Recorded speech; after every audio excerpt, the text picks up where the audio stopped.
When Brenda Collins tried to jimmy my front door at 2 a.m. with what she thought was her all-access HOA master key, she had no clue my wife was a federal prosecutor who'd been quietly waiting 3 years for this exact moment.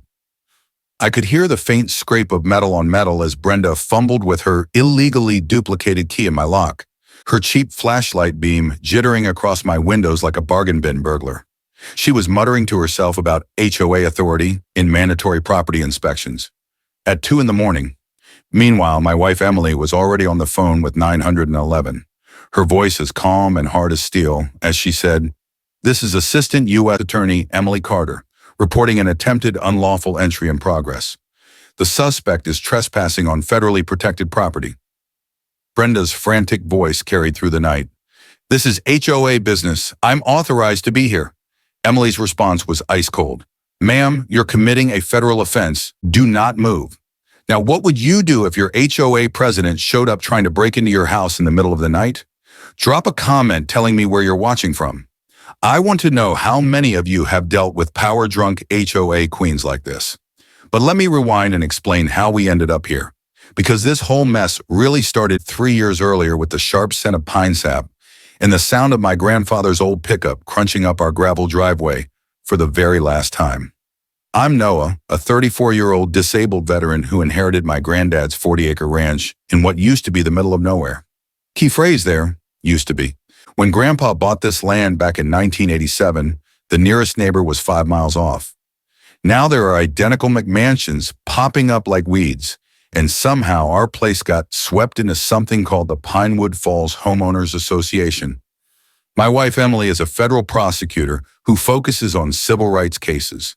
She's sharp as a razor, tougher than a $2 steak, and has exactly zero tolerance for bullies.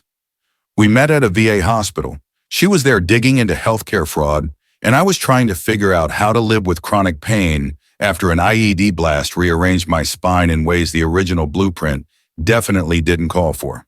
The ranch became our refuge. Grandpa had set it up off-grid, solar panels quietly humming in the morning light, a well that pulls cold, clean water from 200 feet underground, propane tanks that carry that faint gas smell even when they're functioning perfectly. I added wheelchair ramps and converted the workshop into a space where I do woodworking and therapy. There's something about running your hands over smooth oak that hushes the noise inside your head, you know? Then Brenda Collins moved into town. Brenda's 52, works in real estate, and cruises the neighborhood like she's conducting an inspection parade. She came here 5 years ago from some tightly controlled city subdivision and instantly decided our little community needed to be improved. Within 6 months, she'd pushed through the creation of the HOA with big promises about safeguarding property values and maintaining standards. What she really meant was weeding out anyone who didn't fit her picture of suburban perfection. Her first target was the solar panels my grandfather had installed back in 1995. Apparently, they were an eyesore and dragged down the neighborhood's visual appeal. Never mind they were legally in place decades before the HOA even existed. Then she turned her sights on our commercial-grade propane tanks. Commercial grade? They're the same tanks everyone in the countryside uses. But Brenda decided they looked too industrial. The violation notice showed up on a Tuesday. Certified mail, of course, because nothing says manufactured authority like certified mail. The mail truck crawled up our driveway like it was delivering a lawsuit, which in a way it was. $2,000 per day fine, and the letter said, until unsightly modifications are removed from property, 30 days to comply. I pulled out Grandpa's deed and all the documentation showing we were grandfathered in. Everything was legal. Everything properly filed. I took it straight to Brenda's office in town, figuring this had to be some kind of misunderstanding. Grandfathering doesn't apply to new installations, she said without even glancing up from her computer. These features were not approved by the current HOA board. Ma'am, these panels were installed 28 years ago. Your HOA has been around for 6 months. That's when she finally looked at me, and what I saw in her eyes made my stomach drop. It wasn't confusion. It wasn't even stubbornness. It was calculation. Property values are everyone's duty, Mr. Parker. I'm sure someone with your veteran background understands the importance of following rules. The way she said veteran, like it was something unpleasant stuck to her shoe, told me all I needed to know.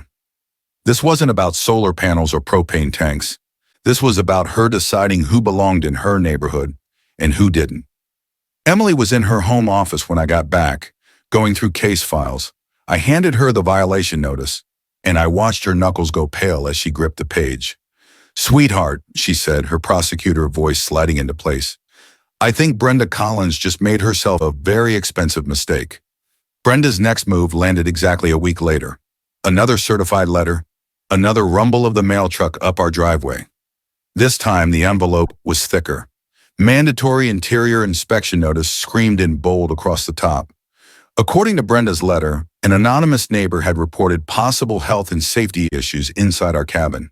The HOA was demanding a full interior inspection within 72 hours, or we'd be fined $5,000 per day.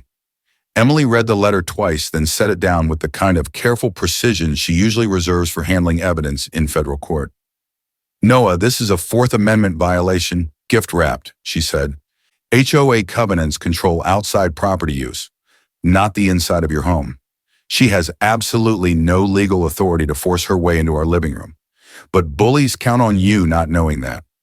I spent the next day buried in every single page of the original HOA covenant documents, all 47 pages of mind-numbing legal language that could make a tax attorney cry. And what did I find? Absolutely nothing about interior inspections. The HOA's reach stopped cold at our front door. Quick reality check moment. Most HOAs only have power over exterior changes in shared areas. They generally cannot demand access to the inside of your house without a court order or a real emergency. Always read the actual covenant documents, not just the threats they mail you. Our neighbor Walter stopped by that evening. Walter's 73, a retired attorney with 40 years of courtroom experience under his belt, and he's got the kind of institutional memory that makes people like Brenda nervous. He was sipping coffee on our porch when he casually dropped a bomb. "You know, Noah, Brenda pulled the same stunt on the Jenkins family last year," he said. "They got so worn out fighting her, they sold their place for 30 grand under market. Funny thing, Brenda's real estate company handled the sale." The bitter smell of Walter's black coffee mixed with the evening pine as that sank in. This wasn't about aesthetics or rules. It was a deliberate strategy to push people out so she could profit off the fallout. But Brenda wasn't done ratcheting things up. 2 days after the inspection deadline came and went, with us politely refusing to let her snoop through our closets, she pulled another trick. At 6:47 a.m. on a Saturday, 3 fire trucks screamed up our driveway, sirens howling, red lights flashing like the world's worst surprise party. "Report of a propane leak," the fire chief told me as I rolled out in my pajamas. "Immediate danger to surrounding properties." He and his crew spent 20 minutes doing a thorough check. Final verdict: no leak, equipment perfect, everything up to code. But here's the catch: the fee for the emergency response to a false alarm, $300, billed directly to us. "Well," Brenda told the fire chief over the phone when he called her with the all clear, "it could have been dangerous. Better safe than sorry." The look the chief gave me said it all about how often she'd cried wolf around here. That night, Emily was at the kitchen table with her laptop open, surrounded by documents and a notepad filled with her tight, neat handwriting. "What are you putting together?" I asked. "A pattern," she answered without looking up. "Every interaction, every false accusation, every bogus financial penalty she slapped on you, and probably on others too. Harassment isn't just about 1 or 2 incidents," she explained. "It's about showing a deliberate, ongoing campaign meant to interfere with someone's civil rights." She showed me her notes, dates, times, amounts, names of witnesses, 3 weeks of meticulous tracking that painted a clear picture of escalating harassment. "In federal court," Emily said, "establishing a pattern is everything. 1 event might be a miscommunication. 3 could be bad luck. But a documented campaign targeting a disabled veteran? That's when the Justice Department starts paying real attention." I started putting up security cameras the next day. Nothing over the top, just solid, basic home security gears covering our property line. In our state, you're allowed to record anything visible from your own land without asking anyone's permission, and I had a pretty strong feeling we were going to need those recordings. Walter swung by while I was mounting the last camera near my workshop. Smart move, he said, handing me a screwdriver. Brenda doesn't realize it yet, but she's about to become the lead in her own documentary about HOA abuse. By the end of the week, the cameras were running 24/7s. Emily had her documentation system operating like one of her federal investigations. And Brenda was only just getting warmed up, but so were we.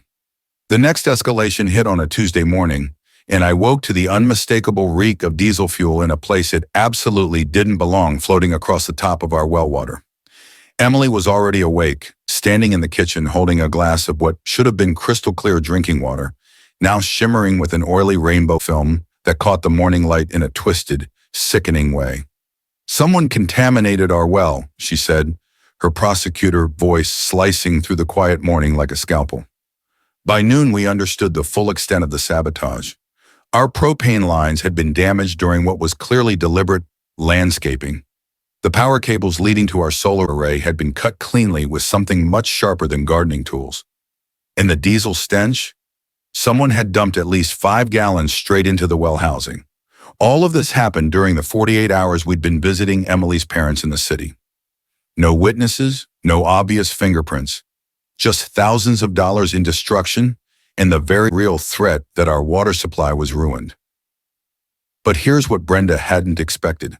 The security cameras I'd installed were motion-activated and battery-powered.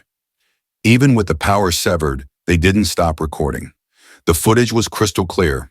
A contractor's truck, license plate plainly visible, pulling up to our property at 11:30 p.m. 2 men with flashlights purposely cutting our electrical lines. The same truck returning the next evening, this time carrying what were obviously fuel cans, heading right for our well. Emily pulled up the contractor registration database. The truck was registered to Pine Valley Maintenance Services, owned by none other than Brenda Collins. Well, Emily said, scrolling through the company's paperwork, this just upgraded to a criminal case. Reality check moment. Intentionally contaminating someone's water supply is a federal crime under the Safe Drinking Water Act, punishable by up to $37,500 per day of violation and possible prison time.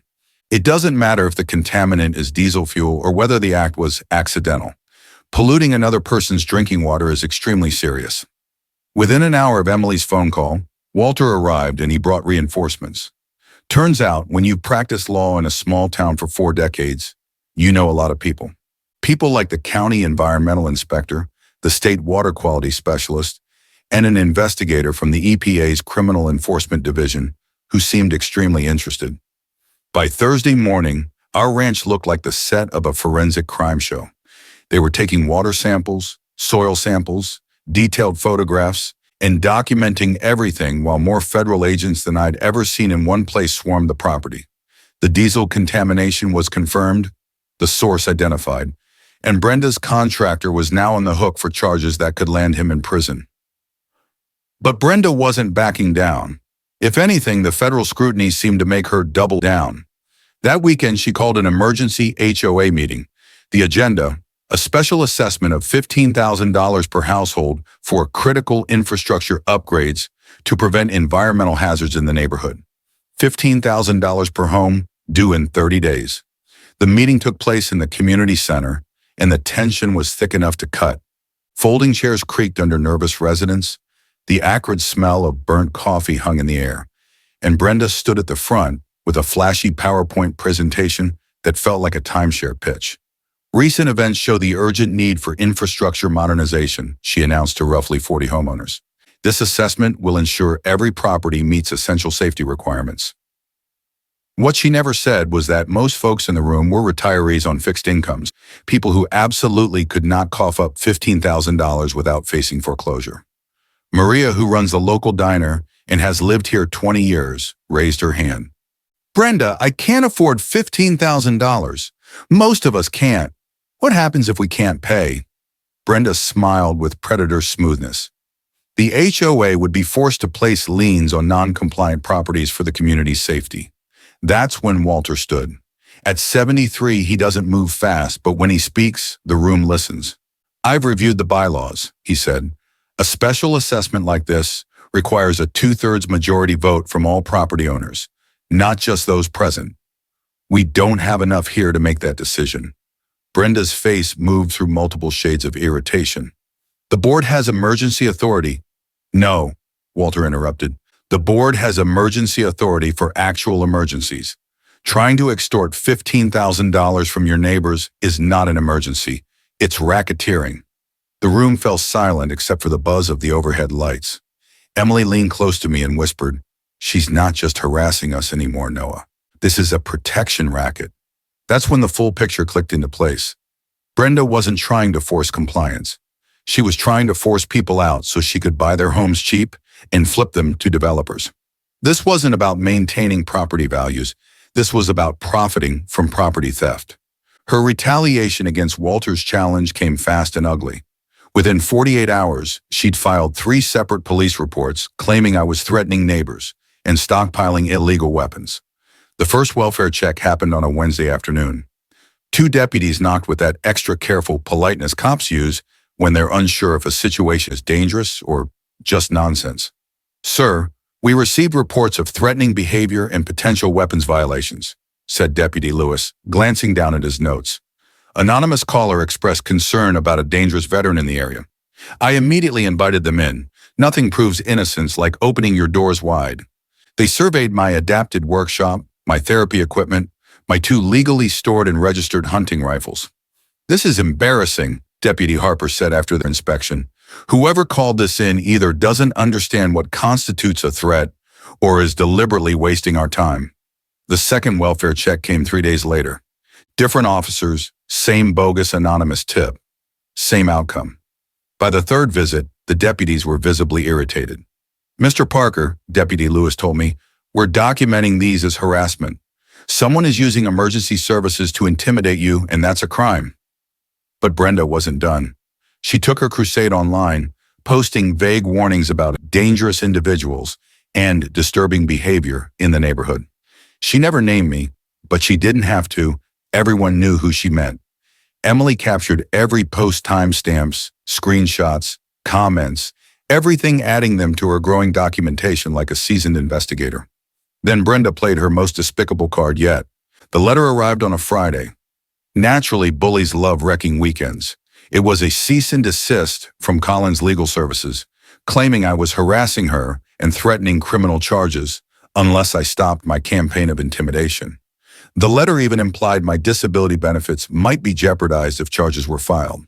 The threat was clear: back off or risk losing the medical support that allows me to function.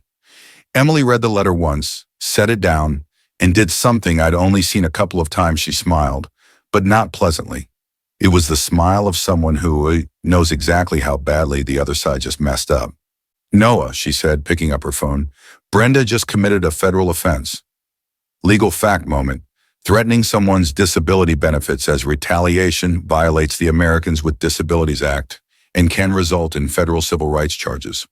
It's also considered witness intimidation if the person is involved in ongoing legal proceedings, which we were thanks to the EPA investigation.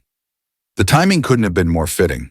It was PTSD Awareness Week, and the local veterans group was hosting a community cookout at Maria's Diner. When word spread about Brenda's threats against a disabled veteran, the response was immediate and overwhelming. Maria's Diner effectively became command central for what Walter jokingly started calling Operation Neighborhood Watch. The coffee pot never stopped brewing. Maps were spread across tables, showing property lines and legal rights. And veterans from 3 counties showed up offering backup. "This isn't just about you anymore, Noah," said Jim, a Vietnam vet who drove 2 hours to help. "This is about standing up to bullies who think they can steamroll people who've already given enough." Emily was building her case like a master architect, each piece of evidence placed with precision. Each precedent researched, each incident documented. 47 incidents over 18 months, 12 neighbors willing to testify, 3 federal agencies investigating parallel issues. In federal court, Emily explained to the group gathered around Maria's counter, "We don't just prove isolated wrongdoing, we show patterns of civil rights violations. Brenda isn't just harassing Noah, she's targeting him because of his disability." The legal foundation was solid. Cases like this had resulted in settlements over $500,000, plus mandated oversight. Brenda was staring down financial ruin, maybe prison time. But Emily's plan wasn't just to win in court. It was more elegant than that. She was letting Brenda unravel herself. Narcissistic bullies can't help escalating, Emily said, stirring her coffee. Brenda's frustration will push her into making an outrageous mistake. And we didn't have to wait long. That night, Brenda posted something on the neighborhood Facebook group that would make any defense lawyer scream. Some people don't belong among decent families. They bring chaos wherever they go. Time for direct action. 6 neighbors screenshotted it before she deleted it. But once something hits the internet, it lives forever. Emily printed it, highlighted it, and slid it into her evidence folder. Direct action, she said. That sounds like a threat. Walter's next discovery came at 2:47 a.m., delivered by email with the subject line, "You need to see this now." Attached was a scanned document from 1987, the original Pinewood Falls HOA formation papers he dug out of the county archives. Most of it was standard legal jargon, but page 23 contained a clause that changed everything. Emergency access provisions require a formal court order, except in cases of immediate life-threatening danger, as determined by licensed emergency personnel. Translation: Brenda's supposed master key, the one she waved around like a scepter, was completely illegal. The HOA board couldn't enter anyone's home without a judge's signature. Ever. But that wasn't even the biggest reveal. Emily had been digging into Brenda's finances, and what she uncovered made the water contamination look minor. Brenda wasn't just skimming HOA money, she was running a property flipping scheme that would impress organized crime. The financial trail was shockingly simple.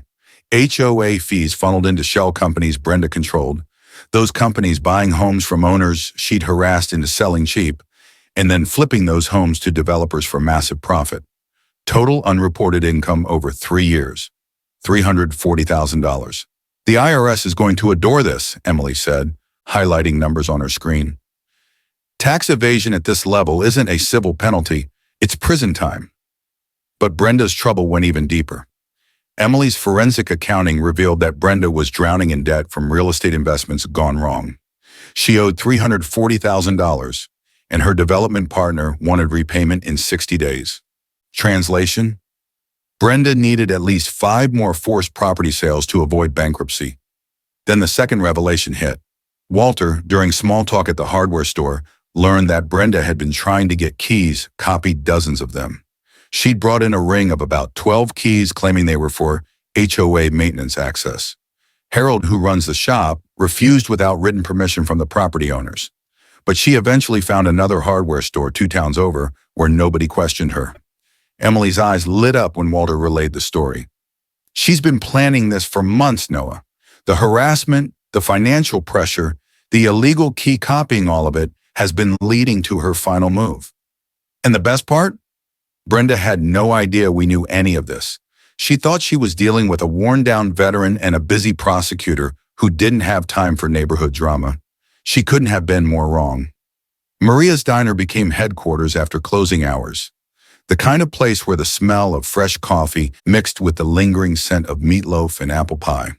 While legal documents and financial printouts covered every square inch of counter space, like we were orchestrating a military operation, Emily sat with her laptop open, surrounded by 3 federal investigators who'd driven down from the state capitol.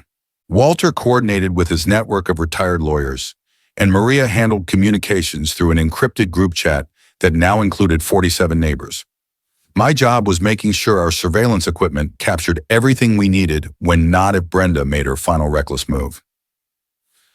"Here's the situation," Emily announced to the group gathered around the diner booths, her federal prosecutor tone snapping everyone to attention. "We have 3 separate federal investigations running at the same time." She held up her fingers as she listed them. First, civil rights violations under the Americans with Disabilities Act. Brenda has a documented escalating pattern of harassment targeting a disabled veteran. Those offenses can trigger federal hate crime penalties, and those carry serious sentencing. She lifted another stack of papers. Second, environmental violations. The contamination wasn't just vandalism. It was deliberate poisoning of a protected water source. The EPA is treating this as a criminal case, and the potential penalties are enormous. She set down a third folder. Third, financial crimes. Tax evasion, money laundering, wire fraud, embezzlement, all tied to her real estate scheme. The IRS Criminal Investigation Division is preparing charges that could wipe out everything she owns. The beauty of federal prosecution, Emily explained, was that these charges stack. Brenda wasn't looking at one mistake. She was staring down a comprehensive criminal enterprise, the kind of structure that falls under racketeering law.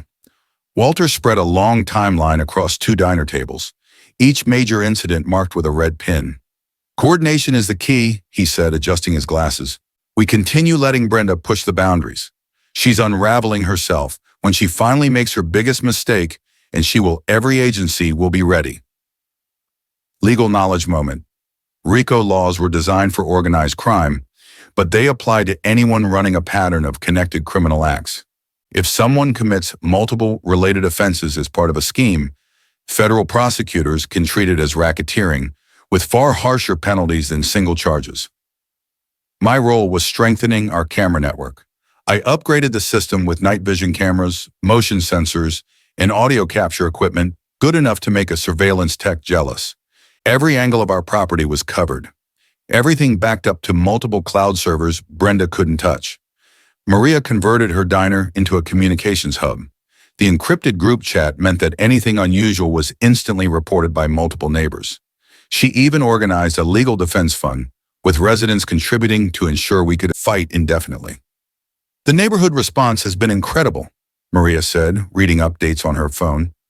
People are doing hourly drive-bys and logging anything suspicious. Brenda can't take a step without half a dozen people watching. But our biggest advantage was the bait strategy. Emily's psychological read on Brenda was flawless. She's cornered, Emily explained, pointing to the timeline. She's leveraged beyond her means. Her developer partner is demanding payment in 2 months, and she knows we're on to her. That combination means she'll panic, and panic makes her predictable. The plan was simple but effective.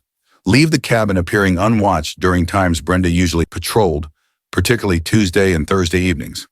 Our surveillance would capture every move she made. Neighbors would be positioned as witnesses. Emily would be ready to take emergency calls instantly. She believes the master key she copied gives her authority, Emily said. When she tries to use it, she'll commit multiple felonies on camera, with witnesses. Walter had even arranged for a retired federal judge to handle any emergency orders or warrants. Judge Morrison has seen plenty of these cases, Walter explained. Harassment schemes, property corruption, abuse of authority. She has very little patience for people like Brenda. The media strategy was also ready to launch. Local journalists had been quietly briefed about the environmental crimes investigation. Veteran community influencers were primed to broadcast the story nationally. When it all went down, Brenda's downfall wouldn't be hidden, it would be public, permanent, and thorough. The moment she's arrested, Emily said, reviewing Brenda's asset documents, we'll have seizure warrants ready. Every home, every bank account, every dollar she gained through fraudulent property flipping will be frozen. As midnight approached, the diner lights humming overhead and the last pot of coffee sputtering in the machine, Emily shared the part that made everyone breathe easier. Brenda has already lost, she said matter-of-factly. She doesn't know it, but every move she's made during the last year and a half has helped us build the case that will take her down. Now we wait for her final mistake. The trap was set. The evidence was airtight. The federal teams were on standby. All that remained was for Brenda to be Brenda, arrogant, reckless, and desperate enough to walk straight into her own undoing. Her desperation showed up in the ugliest possible way. Thursday morning, I opened the door to find the front of our cabin coated in spray-painted slurs that would stop a hate crime investigator in their tracks. Freaks go home and fake welfare hero slashed across the wood in dripping red letters.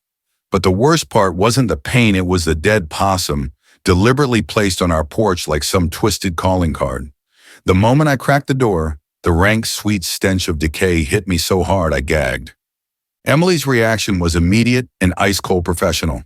She photographed everything from multiple angles, geotagged every shot, and called her contacts at the FBI's Domestic Terrorism Division before she even phoned the sheriff. Hate crimes targeting disabled veterans fall under federal jurisdiction, she explained calmly. This isn't vandalism, it's domestic terrorism.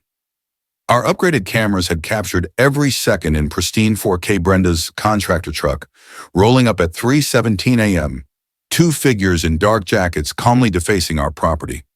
The same truck returning to leave that possum on our porch. Brenda thought she was being clever using contractors, but when federal agents started questioning them, they flipped instantly. The contractor confessed without hesitation. Brenda Collins paid me $5,000 to send a message to the veteran causing trouble. She said disabled people scare easy. Meanwhile, Brenda was working corruption angles during the day. She'd contacted a county commissioner, someone who owed her favors, and asked him to influence the environmental investigation. The commissioner called the EPA investigator on a recorded line without realizing it. "I'm not saying drop it," he stammered, "but Brenda's an important member of the community. Maybe we can adjust priorities." He had no idea the EPA had already been warned by Emily to expect bribery attempts. The investigator kept him talking for 15 minutes, giving them everything needed to add public corruption charges. Brenda's social media spiraled even further. Her Facebook posts moved from vague insinuations to full-blown threats. Some people hide behind disability to terrorize decent families. Real Americans know how to deal with freeloaders. She tagged businesses, veteran organizations, disability groups, completely oblivious that threatening a protected class triggers federal hate crime statutes with mandatory sentences. Maria's Diner became the monitoring center for Brenda's meltdown. Neighbors screenshot every post. Emily's FBI contacts were amazed at the level of documentation. "She's not just threatening Noah anymore," Walter pointed out. "She's threatening anyone supporting him. That's conspiracy to violate civil rights." Then Brenda made her most catastrophic mistake, yet she tried to bribe Deputy Lewis, the same officer who'd responded to her false welfare checks. She approached him outside the grocery store. "Maybe we could arrange a contribution to the police benevolent fund," she suggested, handing him an envelope with $500 cash and a note implying future calls about the veteran problem might not require urgent response. Deputy Lewis immediately reported the bribe to Internal Affairs and turned over everything. Brenda had just added police corruption and obstruction of justice to her charges. "The thing about narcissists," Emily said that night, reviewing the new evidence, "is they can't stop themselves. Every step Brenda takes digs her deeper." The FBI's Domestic Terrorism Unit officially opened a case. The Public Corruption Task Force was investigating her political connections. The EPA was preparing charges. The IRS was drafting asset seizure warrants. Brenda's development deadline was now just 72 hours away. She was backed into a corner with nowhere to go except toward disaster. And we all knew it. She was about to make her biggest mistake yet. Brenda's final plan snapped into focus on a Friday afternoon when Harold from the hardware store phoned Walter with urgent news. She had finally found someone willing to copy those keys. Apparently, Brenda had driven 2 counties over to a massive retail chain where nobody recognized her and nobody cared about key authorization. She walked out with duplicates of 12 different house keys, including one that looked exactly like the lock we used on our front door.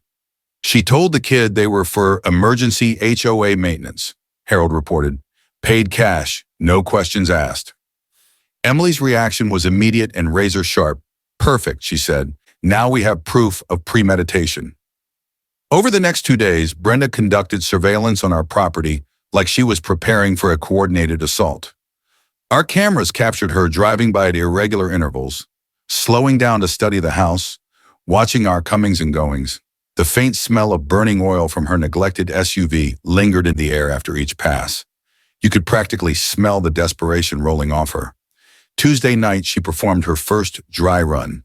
At 11:47 p.m., our motion sensors detected her creeping toward the cabin on foot, flashlight in hand, moving through the trees with exaggerated stealth. She got within 10 feet of the door before Walter's porch light flicked on across the field, and she scurried away into the dark. "She's rehearsing," Emily said, replaying the footage, "testing our security, checking how fast neighbors react. She'll return." And she did. Thursday night brought her actual attempt. At 2:17 a.m., Brenda pulled up with her headlights off, engines still running. She crept toward our front door armed with a flashlight, a crowbar, and the key ring she thought would unlock everything. The metallic scrape of her keys, grinding in our lock, echoed in the cold night air. But here's the satisfying twist: I had changed the locks 3 days earlier. right after Harold's warning. Every copied key was useless. Instead of giving up, Brenda's panic pushed her further.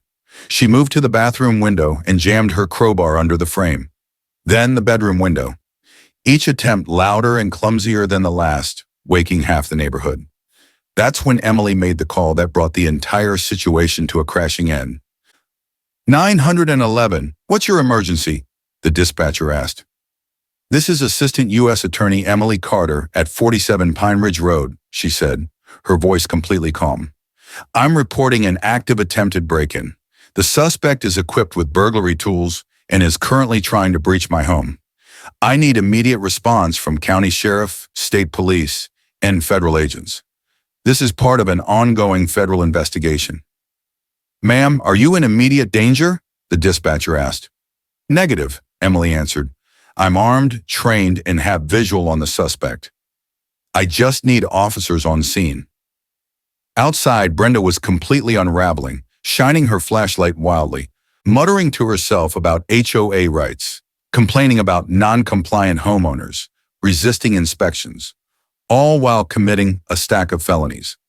Our camera system captured every word from multiple angles, with motion-activated lights shining straight onto her face like she was posing for a mugshot. Walter stood 200 feet away with his own camera, quietly documenting everything. Maria waited at the end of the driveway in her truck, ready to prevent any escape attempt. 3 other neighbors filmed from their porches. When the first sheriff's vehicle pulled up, lights off, approaching quietly, Brenda was still prying at our kitchen window. She was so laser-focused on forcing her way inside that she didn't even notice law enforcement closing in. Ma'am, Deputy Lewis said firmly, step away from the window and keep your hands where I can see them. Brenda spun around in complete panic. This is HOA business, she shrieked. I have every right to perform an interior inspection. These people are violating standards. Ma'am, Deputy Lewis said, you are trespassing with burglary equipment. You are under arrest. The click of handcuffs closing around her wrists was easily the most satisfying sound I'd heard since the day this whole nightmare started. But Brenda wasn't finished incriminating herself. As the deputy read her Miranda rights, she kept talking nonstop, confessing to everything without realizing it. I'm the HOA president. I have master keys. People like them don't belong here. Someone has to protect the property values. Every word captured in high definition, surrounded by witnesses. The emergency HOA meeting took place at 7 p.m. on Thursday, just 48 hours after Brenda's arrest made the front page of 3 local newspapers. The community center had never been so packed, easily 150 people wedged into a space meant for 50. News crews lined the walls, tripods wobbled, microphones were checked and rechecked.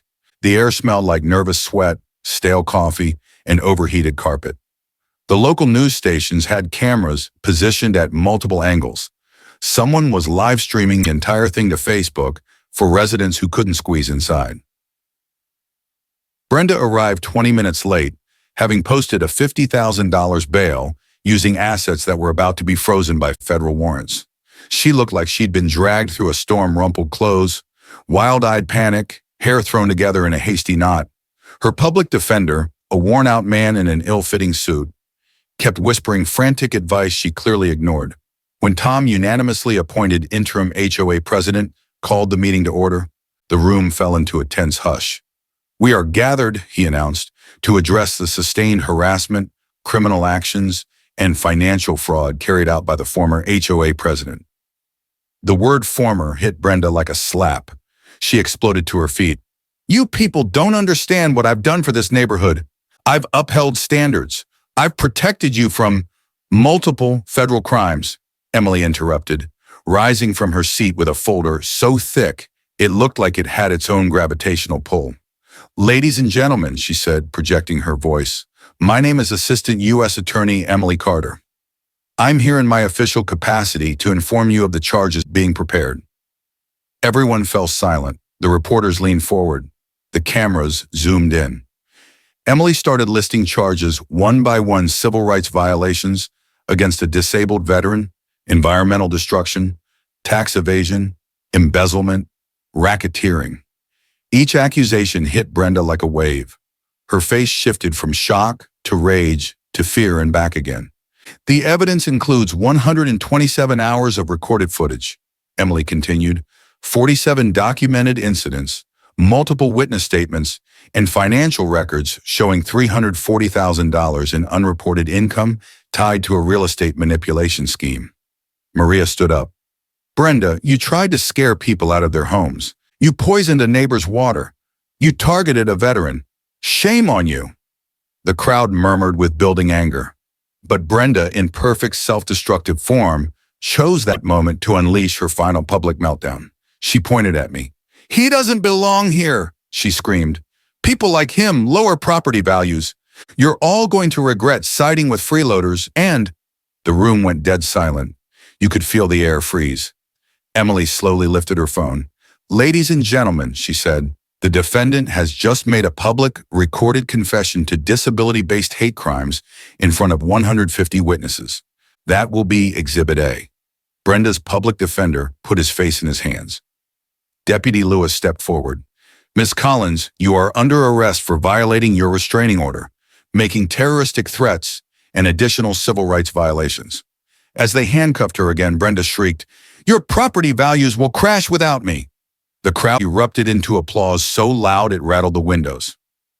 Brenda Collins was sentenced to 5 years in federal prison, ordered to pay $200,000 in restitution, and permanently listed as a civil rights violator.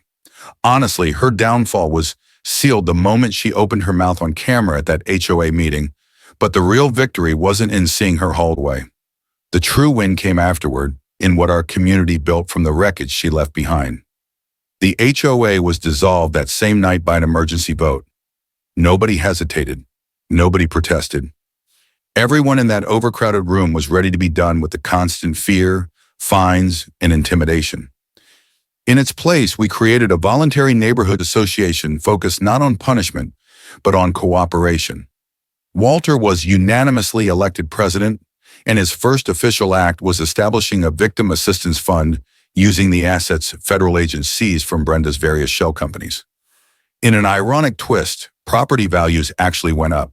Turns out when national media reports on a community that successfully stood up to corruption and won people want to live there, who would have guessed that resisting a tyrant could be good for real estate? Maria expanded her diner, turning it into a combined eatery and community center. She added 2 small meeting rooms, a kitchenette for group meals, a corner stocked with free legal resources, and a bulletin board full of veteran support contacts. The warm smell of fresh coffee and her famous apple pie became the unofficial fragrance of neighborhood unity. But the biggest transformation was mine. The woodworking therapy workshop I built for myself slowly grew into something larger, the Pinewood Falls Veteran Workshop, offering classes in carpentry and adaptive crafting for disabled veterans from 3 counties. What started as a personal refuge became a gathering place where others could process trauma while creating something with their hands. Watching those men and women discover pride in the skill again reminded me how healing community can be. Emily and I only grew closer through everything we endured. Shared battles can either fracture a marriage or forge it into something unbreakable. Turns out fighting federal crimes together is surprisingly effective bonding. Emily's work on our case earned her a promotion as head of a new federal task force dedicated to investigating community harassment, HOA abuse, and civil rights violations that often go unnoticed. That task force changed lives. Our case, the Collins case, as the legal world now calls it, became a reference point cited in 17 similar prosecutions. It exposed 3 other HOA corruption schemes in neighboring states. Victims who had been silenced were finally heard. Walter and Emily built a legal clinic that now provides free representation to anyone facing targeted harassment by local power structures. The Pinewood Falls Veteran Scholarship Fund, funded entirely by the assets seized from Brenda's fraud, paid for 12 veterans to attend college over the next 3 years. Final insight: document everything, build alliances, and let bullies self-destruct. The truth has a way of revealing itself when people stand strong together. Federal prosecutors love cases where the defendant supplies the evidence themselves, and Brenda handed us a mountain of it. 1 year later, our annual community barbecue drew over 200 people to the ranch. Veterans, families, neighbors, lawyers, teachers, all gathered under strings of lights hung between the pines. Kids chased each other across the field. The smell of burgers on the grill drifted through the warm air. Laughter echoed off the workshop walls. The ranch that once felt isolated became a place of healing and celebration. I stood in the workshop demonstrating woodworking techniques to a small group of young veterans, the scent of sawdust mixing with the aromas from the grill outside. My chronic pain hadn't disappeared, but something deeper had changed. I wasn't surviving anymore. I was leading, contributing, rebuilding. A year earlier, Brenda tried to break me down. Instead, her cruelty sparked a community transformation none of us could have imagined. The legal precedent from our ordeal now guides training seminars nationwide. Emily's task force investigated 23 major community harassment cases, leading to 31 convictions and over $2 million in restitution for victims. Across 3 states, HOAs that had functioned as personal fiefdoms were dismantled. As Emily often says, individual harassment often hides a coordinated criminal enterprise. Uncover the pattern, and you uncover the truth. Just last month, a neighboring county reached out for help with a similar problem, an HOA president targeting elderly homeowners with fabricated fines and intimidation tactics. Emily's task force is already on it, and the Pinewood Falls Veteran Workshop is preparing to support any affected vets who need community. The fight for justice never ends, but strangely enough, that's okay. We've learned that standing up to bullies isn't just about stopping harm, it's about building something stronger in the ruins of their attempted control. Our story is proof that people can reclaim their homes, their dignity, and their power. All it takes is courage, unity, and meticulous documentation. As the sun dropped behind the pines that evening, casting long golden shadows over the land Brenda once tried to steal, I looked around at the people gathered on our porch, the same porch where she once left a dead possum as a threat, and felt something settle in my chest. Home isn't just where you live, it's where you're supported, where you're understood, where you're defended by people who believe justice delayed is not justice denied. Share your worst HOA experience, I told our viewers during a live stream at the end of that barbecue. We read every single one, and Emily's task force investigates the ones that show patterns of abuse. And maybe that's the biggest lesson of all. You are never as powerless as those in authority want you to believe.